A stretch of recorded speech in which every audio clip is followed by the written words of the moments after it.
Thanks for joining us here on the Bearcat Sports Network. It's time to preview the 2017-2018 women's bowling season, where we're here with head coach Shannon O'Keefe and coach last year. Basically a storybook finish for your team. Not only one, but two national championships. You win your first ever NCAA women's bowling championship, and then follow that up a week later with the intercollegiate team championships. Only one of two schools ever to accomplish that. Talk about what that meant, not only for you, but for your ladies and for the program. For me, it was a dream come true in the essence of being able to watch my kids.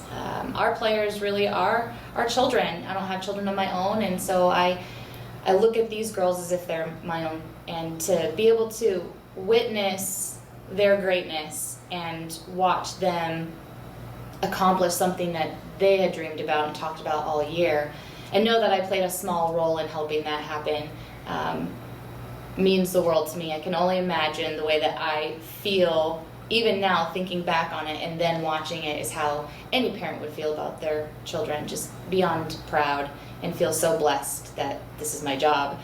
Being able to bring it back to McKendree in Lebanon, Illinois was huge. McKendree called myself and my husband 4 years ago and took a chance on a married couple to come in and try to bring home a national championship. And we told the athletic director, give us 5 years and we'll see what we can do. And so to be able to do it in 3 years was, again, it's a dream to be able to do that for a school that supports us so much. And for my girls, again, every time I see them, they will forever be known as a two-time national champion.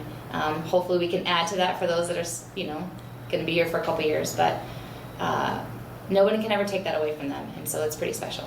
It was historic in a sense that you're the first NCAA Division II institution to win the all-division NCAA women's bowling title, and you did it in dominant fashion. You swept the University of Nebraska, a five-time national champion, and just to see your ladies perform the way they did, you could see them come of age on the lanes. Once they won that first game, everything mushroomed, and that whole squad is back. You have all 9 ladies from that national championship squad returning, and talk about the impact of that.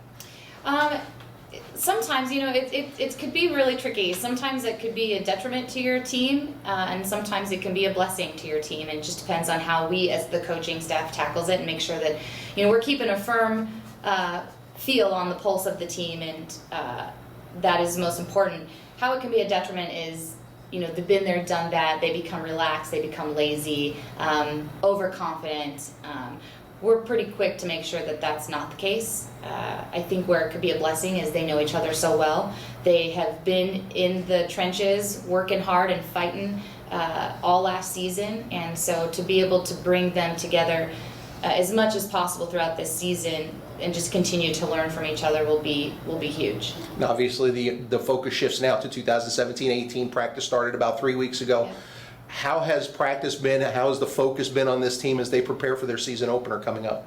It really feels very similar to kind of how we ended the season. We jumped right into practices. We are very structured, so jumped right into practices, shooting at a lot of spares, working on physical game stuff, tightening all that up. Over the last week, we've been practicing as much as we can as a team together, bowling games, conversations, where are you sliding, when you're lined up, where are you sliding, what's the move on this, how are you going to shoot at that, and just really opening that line of communication.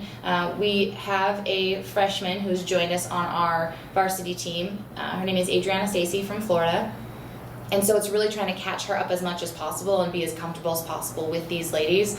I could see where it could be a bit intimidating walking into a team like this. But she's handled it with grace, and the girls have welcomed her with open arms, and I'm really, really proud of how they're coming together. So take a look at some of the individuals on the squad. Obviously, a lot returning. We talked about all 9 back from last year's team. Now you have senior leadership, and in fact, you have Sarah Willie, Jessica Malott, folks like that to really, not only that they were leaders last year, but bring that senior leadership this year. And you've got Brianna Clemmer, the returning National Bowler of the Year and Freshman of the Year. Talk about some of those key returnees. They're definitely key returnees. We don't name team captains on our team. I try to stay away from that. I don't want anybody to feel that they're more entitled than somebody else, but I do allow them to hold each other accountable and to have a voice. And there's a fine line. Again, I monitor that as much as possible, but the biggest thing is teaching them and making sure everyone's treating each other with respect, and our seniors absolutely do that. And they all do it, but our seniors are the ones that I kind of look to. This is, for Jessica, it's her 3rd year in our program. Sarah, it's her 4th year. Those girls didn't take a break over the summer, and it was very evident watching them walk through the door how hard they worked over the summer to make sure that they're ready for the 17-18 season. And so that in itself, just work ethic alone, they are leading by example. And that's what's most important. You talk about the newcomers, obviously another great recruiting class coming in. You talk about Adriana Stacy coming in. Talk about some folks that we could see on the lanes for the first time for the Bearcats this season. Well, you can see Alexandra Ross, she's another freshman. Our team is very unique as we have a very large roster. And so with a large roster, our players bowl on the USBC side, which is the intercollegiate team championships, nationals, but they bowl the regular season over there, but we also bowl on the NCAA side. And that way we can maximize the amount of playing time for the maximum number of people. So I have 12 freshmen this year, and I think that you could see 8 to 10 of them on the lanes. Maybe not on the varsity side, but throughout the season at different locations you will see so many of these players playing. But it just really depends. It depends on what our needs are and how things go throughout the season. Having every last returner come back that won the national championships, it's really hard to say how things are going to kind of roll out this year as far as who's going to end up where at the end of it. I think they all feel the pressure, and they know that I will make a decision if somebody's not carrying their weight, and so I think we'll be okay. Coach, we talk about the defense of the title beginning, and the season actually starts this coming weekend as you host your first ever tournament. It's an NCAA tournament with 23 of the best teams descending on St. Clair Bowl for the Brunswick Bearcat Open. Talk about what that will mean for your program, being able to host a tournament and to really jump into the pool with both feet right off the bat against some of the top teams NCAA. Yeah, the best of the best are coming, and I'm grateful that they are all supporting our event. Being able to have our girls home for an event and welcome all these teams in is really cool. We go to all these other places' homes, and so it's really nice to be able to welcome them into ours and show them how we do it here in Illinois. I'm excited. I don't think that the easy road is always the right road. And so it's really challenging when you're building your schedule to know which direction to go. And we're all in. We are all in. We are not gonna fear anything or anybody, and we're just gonna work on staying in control, controlling what we can control, making the best decisions possible, and hopefully it all plays out the way we want it to at the end of the year. Then obviously several other NCAA tournaments throughout the year before you head into conference play. Second year as a member of the MIAA, the Bearcats are picked as the #1 team in the preseason poll, and obviously still a lot of work to do between now and when those conference championships are held in late March. Yeah, last year, I felt really good going into the conference championships, and our girls were very dominant throughout the entire event until the championship match, and it was tough. It was all of a sudden there was this pressure on them. They put this pressure on themselves that they had to win it, and the second you start thinking that and you take yourself out of the moment, you start thinking too far ahead, bad things happen. One bad thing happens, then it just adds on it, and before we knew it, we were not in contention to win, and it was heartbreaking. It was a really rough eye-opener.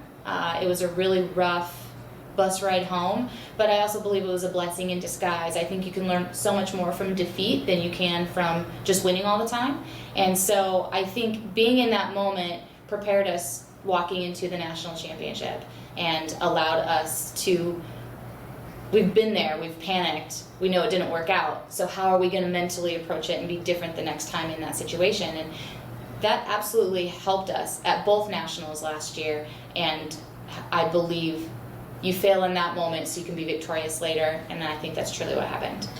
Coach, I know we usually wrap up our season previews with the question, what will define success this year? After 2 national championships, you're defending both titles. What do you look at as defining success for 2017-18? Oh, that's a really good question. Well, number one, I've been asked this question so many times, and even our girls have been saying it since they got back, is, we want to defend. And I have personally, in my own professional bowling career, have walked into an event saying that and shot myself in the foot before I even threw a single shot. And so learning from my own personal mistakes, I'm really trying to bring that here and really guide them that we're not defending the 17-18 title because we haven't earned it yet. You can't defend something you haven't earned.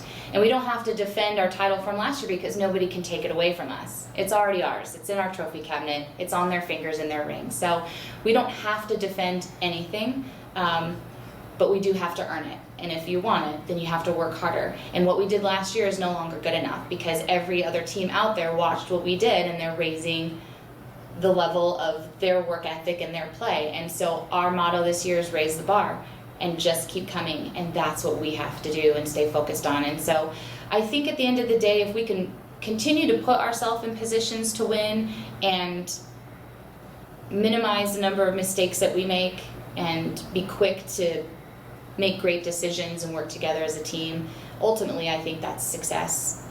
Obviously, I would like to win. I'm sure they would like to win.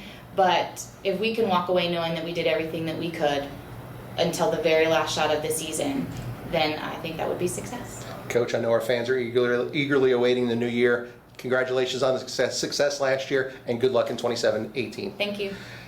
Don't forget, you can keep up with McKendree Bowling all season long at www.mckbearcats.com.